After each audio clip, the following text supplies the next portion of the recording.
Hello, everyone.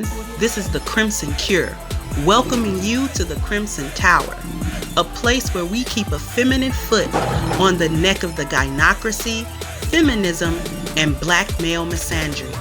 So go ahead, pull up a chair, stay a while, and listen. Hey, and welcome to the Crimson Cure channel.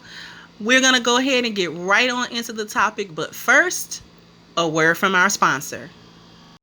This is A-Game, fast-acting, long-lasting, with no side effects. Hey, how you doing today? So we're just going to jump right into this. This is going to be part 1 of our 5 Traits of a Valuable Woman series. Okay? So, what's part 1 and what are the 5 traits of a valuable woman? What I'm going to be discussing in these lessons that are upcoming are all the things that make a woman valuable. Okay? The things that a woman should be working on, that she should be getting taught at home as a little girl, and the things that she should be working on in her adulthood as a woman, these are all the things that are going to make her valuable to herself, valuable to her family, her friends, the world at large, and her future husband. Okay? So we're just going to get started with the first one. The first one is personal market value.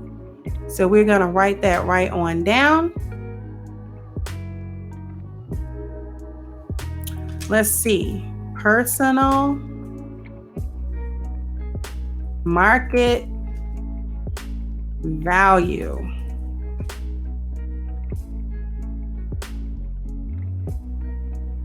Okay. Personal market value. Now, what is personal market value in terms of the 5 traits of a valuable woman? This is the first level, okay?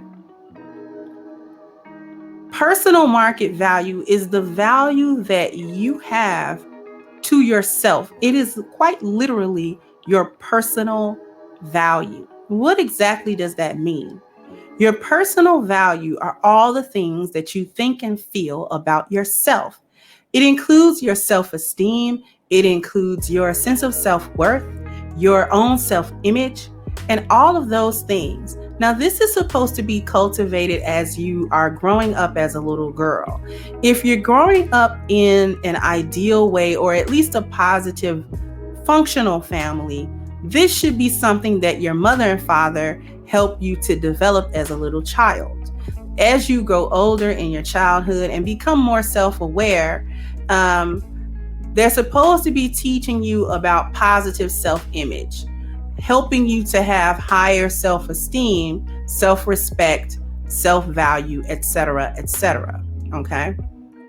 Now, some of us don't grow up in the most ideal conditions. Okay? Some of us have dysfunctional families. Some of us have other conditions that don't exactly help us. Maybe we're getting bullied in school. Maybe some other things are happening that help to shape a more negative, help us shape a more negative view of ourselves.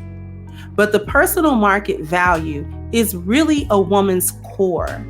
If you've listened to my channel at all, you probably have heard me refer to the core of a woman or girl as her vessel.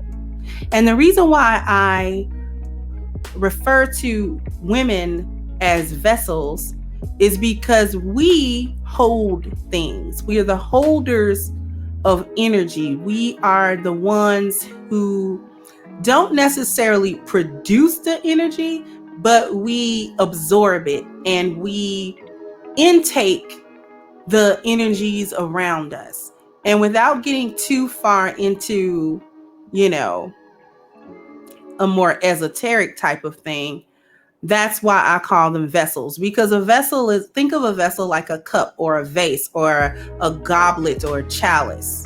You pour things into it. Okay. And that it's going to hold whatever you pour until you empty it again. Okay. So for women, what's poured into the vessel either benefits the vessel or can break it. More damaging, dysfunctional, traumatic things are more apt to damage or break a vessel, and positive, good things, beneficial things are more apt to help a vessel become better and stronger. Okay. So, again, your personal market value, or your PMV, is literally who you are inside. It's how you view yourself. It's how it's the relationship you have with yourself. Some people don't have a healthy relationship with themselves. This can manifest itself in wide ranges, things like depression, anxiety, other behavioral issues, or just not being very fond of what you see in the mirror, or maybe you don't get really good feedback from other people who seem not to quite like you, or not understand you, or not get you. This is all included in your personal market value. And so when a woman is attempting to make herself better, this is where she starts. She starts with her self-image. She starts with her self-respect and her self-love. Okay. And if you happen to grow up in a situation where other people didn't help you cultivate those things, it becomes up to you to help cultivate them for yourself. Some people need therapy to help them develop healthy, positive coping mechanisms if they happen to go through any trauma that damaged their own view of themselves and estimation of themselves, or anything like that. So at all times, this is a work in progress, okay? Because everyone needs improvement. There's no one that's perfect. Absolutely no one. So there's always room for improvement upon ourselves. Even when we think we're doing really good or doing really well, we're always able to improve in some way. And needing to improve, or thinking that you should improve, it shouldn't be an accusation of being bad, because even good things can be better, if you understand. So that was lesson number 1. Personal market value.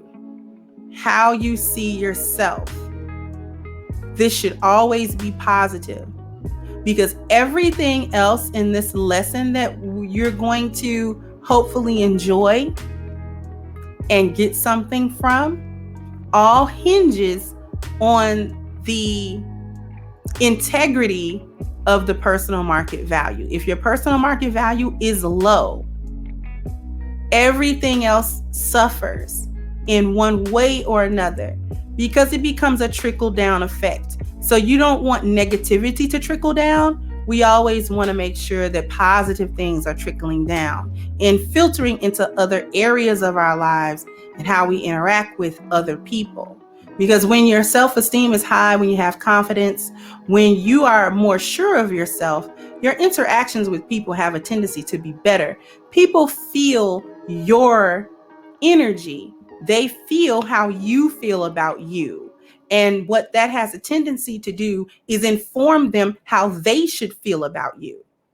So if you're a person that's really down and out, you're really down on yourself all the time, other people will join in with that. Or, and this is probably almost worse, they'll have pity on you. Okay. And begin to do things out of pity for you, because that's what they think you need, or that's what they think you want. But when you're a person who has a high sense of self-respect, self-value, self-worth, and self-esteem, then other people that you interact with have a tendency to pick that up from you. And people will gravitate towards you in a more positive way. They'll interact with you better, because they understand that this is a strong person. This is a person who has high personal market value. So literally, again, personal market value is the value that you have to yourself. All right. All right. So that's been it for lesson number 1 on personal market value, or PMV. For our next lesson, we're going to be talking about BMV. And that's B as in boy, BMV, or your belonging market value. So I'm going to be watching out to see if you come and check me out for the next lesson.